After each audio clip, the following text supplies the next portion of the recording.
Hey everyone. I love how Michael talked about how monetization and great game design are intricately linked. I agree. Even though my talk is going to sound a bit idealistic, it's really because I believe that the best way to guarantee success in this business is to love what you make and sell what you love. So, hi, my name is Greg Essig, and I'd like to talk about how community and games have changed over the decades, and why it's more important than ever in today's mobile ecosystem. This is me and my best friend Phil when we were 4. You know what we did a lot of back then? We played a lot of games. I had just gotten a Nintendo and started playing the first of the Zelda series. We played it for days and days together. It was awesome. Phil was an early part of my video game community. Games were to become the driving force of my life, but of course I didn't know it back then. Fast forward a couple decades, when I was working at the games group at CAA, I had a chance of a lifetime to go to Iraq and Afghanistan, and it was really eye-opening to work with the USO over there. Basically, for those of you who don't know, the USO is a nonprofit organization that provides entertainment and communications home for US troops, both abroad and at home. I'm over on the right. But also, do you know what I saw a lot of over there? Games. I saw soldiers playing video games in their free time together. These troops are already in a preset community by default. They are soldiers. However, sub-communities were emerging around play. It was a great way for them to blow off steam and connect on a much more personal level with their compatriots.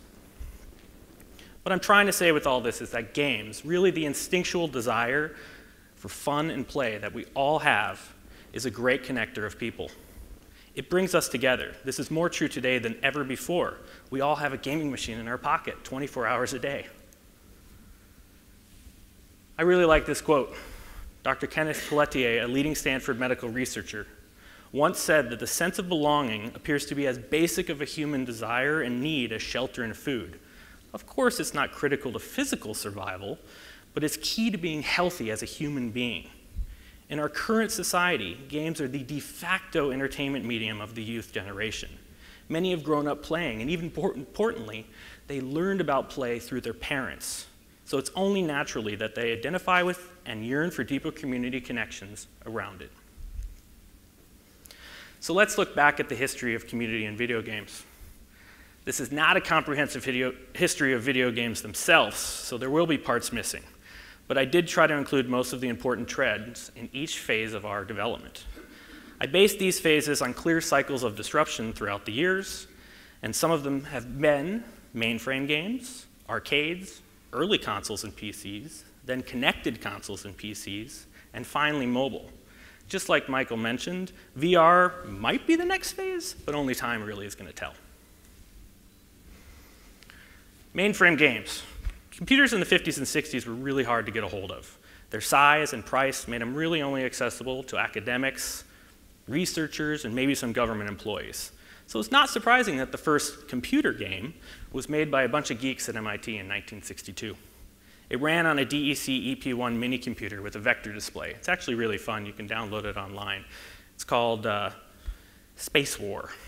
But the really cool thing was Space War was a 2-player game. The first computer game was made for 2 people to play simultaneously together in the same room.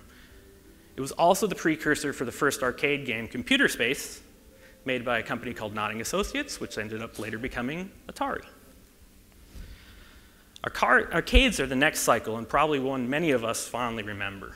They were incredibly social and ushered in the golden age of communal gaming. Community building around them was as easy as most. Most games in this phase were multiplayer and played in the public sphere. There were people around there. The arcade business grew really, really fast and saw its first global hit with Space Invaders in 1978. Games were already transcending cultural and physical boundaries back then. During the 70s and 80s, while arcades were popular, computer enthusiasts were finally getting computers in their house. As soon as they got computers in their house and the technology allowed for it, they started trying to search out others like them to connect with. Dial-up communities sprouted, multiplayer text adventures started, and became pervasive. They were called MUDs, or multi-user dungeons. and they were the forerunners of modern-day MMOs, MOBAs, and virtual worlds. In fact, before MMORPG was coined as an acronym, many of these games were called graphical MUDs. Around the same time, consoles started to appear.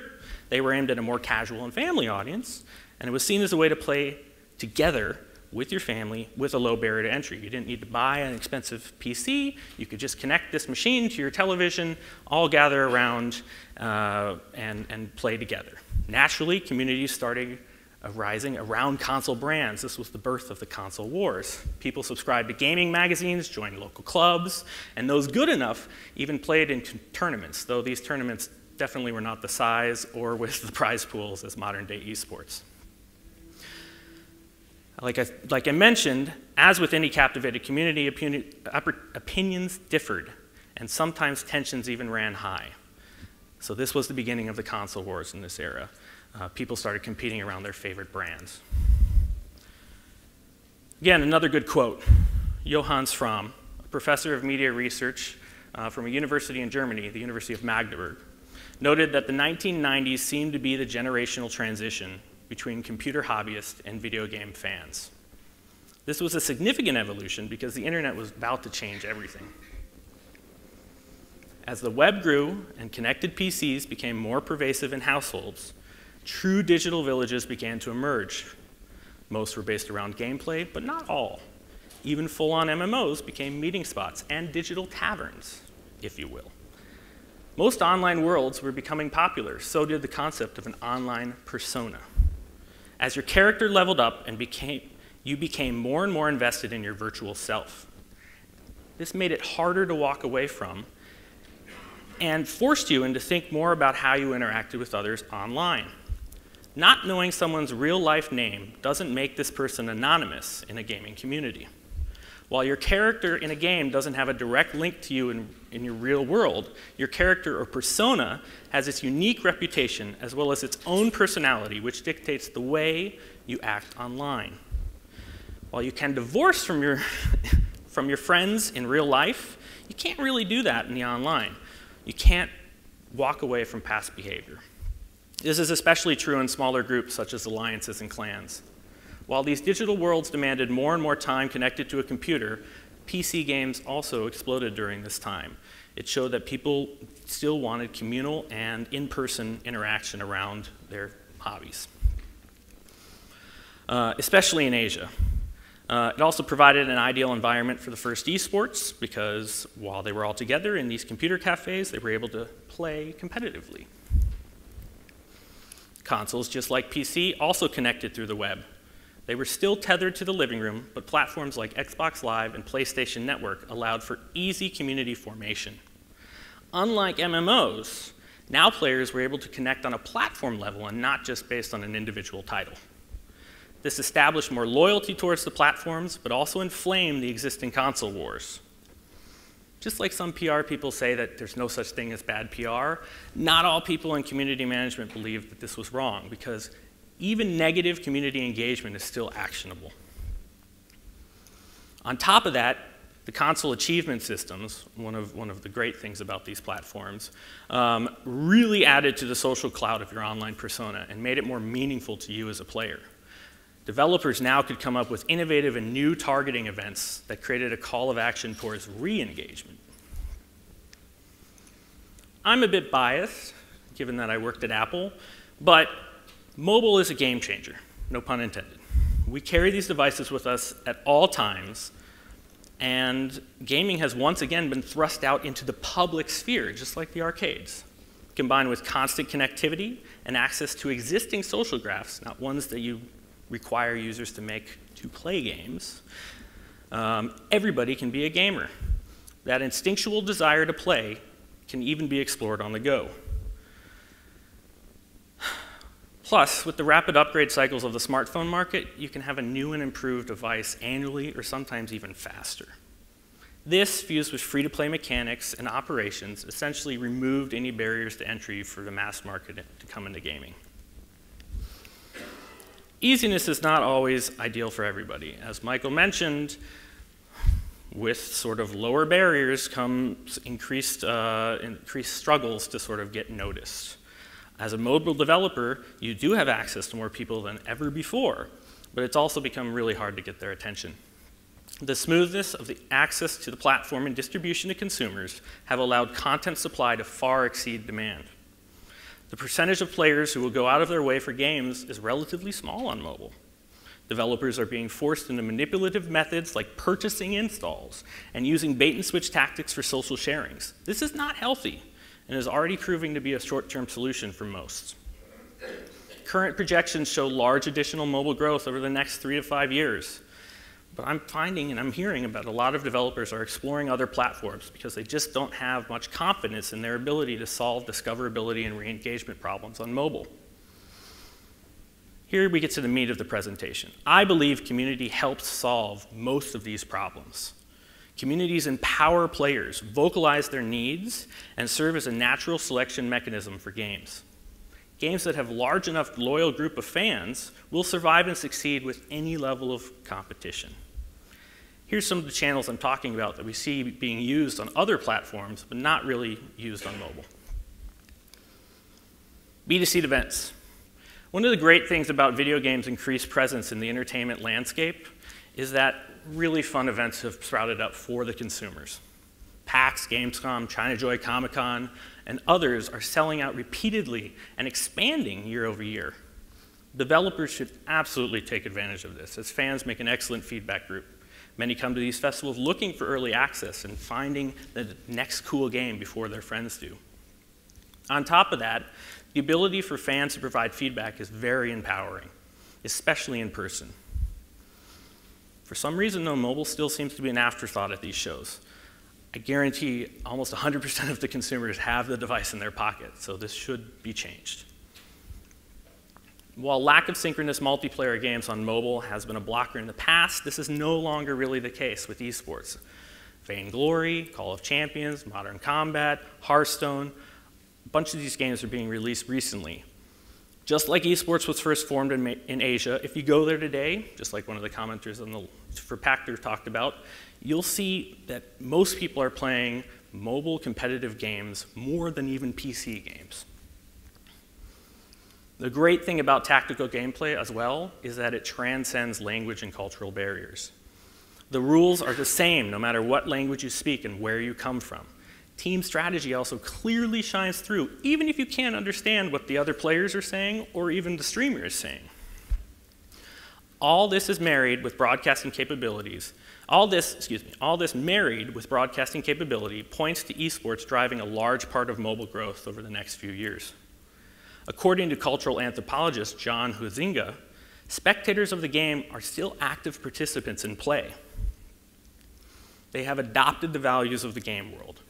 We can relate this to the ancient world if we look at the Roman gladiators. The vast majority of people in Rome didn't actually participate in the hand-to-hand combat of gladiatorial games. However, their spectatorship provided them with a vicarious experience of feeling like the gladiator was fighting on their behalf. Thus, the act of spectating can be seen as a form of playing along. In recent studies, a lot of gamers even prefer watching professionals play rather than play themselves. This is especially true for gamers under the age of 17. Online video, specifically live streaming, is the main medium for esports broadcasting. Just like the other mentioned community channels, streaming is still predominantly PC and console driven. However, I personally am trying to change that. Live streaming is a great community outlet that allows not only for greater discovery, but higher engagement with existing players. It is personality-led, but spectator-driven. There are 4 real motives for viewers who watch live streamed games. The first is inspirational. Then they're looking for inspiration, and they use gaming as sort of a catalyst to get them into their own personal games next. The next is educational. They're looking to get trained, better tactics on the game. Third is entertainment or lifestyle. They're more looking for the caster's personality, and they're attracted to sort of the personality of the streamer themselves versus the game content being talked about. And the third is is communal, basically. These spectators like to watch games with other people. Each type of spectator has one thing in common. They watch esports for the entertainment value it provides. Entertainment is at the heart of every spectator sport. Much of this entertainment, in esports especially, comes from the notion of entertainment asymmetry. Entertainment asymmetry is basically the imbalance of information between the player and the spectator. What I mean by that is look at League of Legends. League of Legends has the fog of war.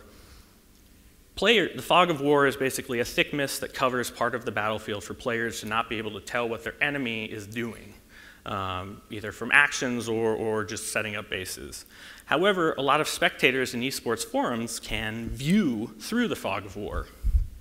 This difference, these sorts of design features, are not really being used in mobile. Live mobile streaming is an amazing engagement and discovery tool. At Mobcrush, we're still in beta, but we're already starting to see crazy installing lifts when people are streaming. One of our partners actually recently saw 260% increase in registrations and native installs, unique installs, after streaming just 2 times for an hour apiece.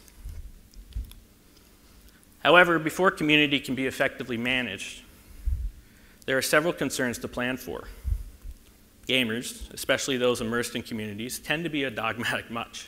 Like I mentioned, the console wars in previous slides, anybody who actively works in community knows the negativity that can take place in some of these social forums. I'm personally not a big fan of censorship, but a certain level of moderation is definitely needed. What we found at Mobcrush, as well as talking to several developers, is that empowering the community itself to help with the moderation is a great tactic. It's really easy, it's a good way to solidify their loyalty and to reward some of your top users. Additionally, this approach prevents any official entity as being labeled sort of heavy-handed or the man. Finally, it's especially critical if your target audience is younger, and most of the streaming audience is predominantly young.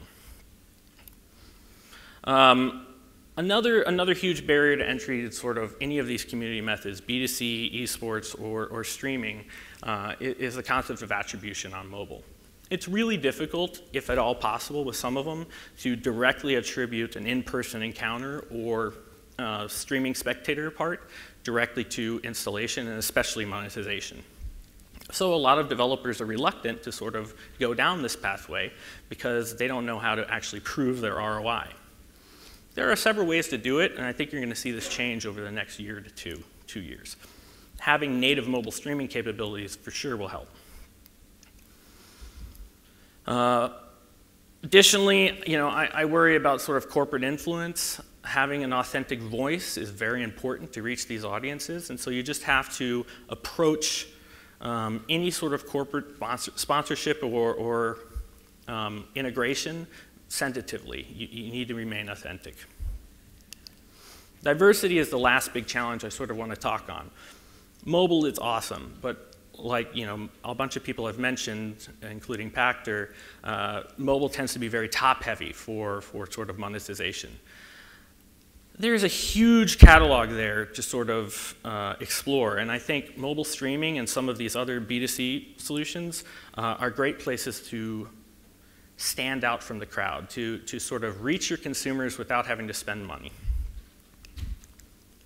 In my experience at Apple, there were two clear indicators of a great developer. It didn't always translate into a short-term commercial success, but these pretty much always paid off after time and hard work. The two were an unfazed focus into the last 10% of polish. I mean, the last 10% of making the game. That is making sure every thread of the user experience was thought out, implemented, and perfected. The second was a genuine interest in communicating and learning from your existing user base. I feel many in mobile have been a little misguided from the shooting stars of high-performance acquisition. As a lot of people know, this isn't always a viable business opportunity. In my opinion, it also has contributed most of the negative noise to our current industry. The good news is, with the maturation of the platform, the emergence of sort of synchronous multiplayer and some of these other channels, now a new sort of paradigm is emerging. Going back to the basics and telling your story to potential users in the forums they choose can be ultra effective. This might sound basic, but your passion will come through in everything you do. Users are hungry to hear from you. Try to remember why you got into this business and ignore the racket of perceived opportunity that everybody these days is selling. Be authentic, love your game, and use connectivity and tools of our age to find, empower, and retain users that love you for you. There are over 2 billion of them. That's supposed to grow to 5.6 billion by 2019. I'm a huge believer in mobile. Thank you.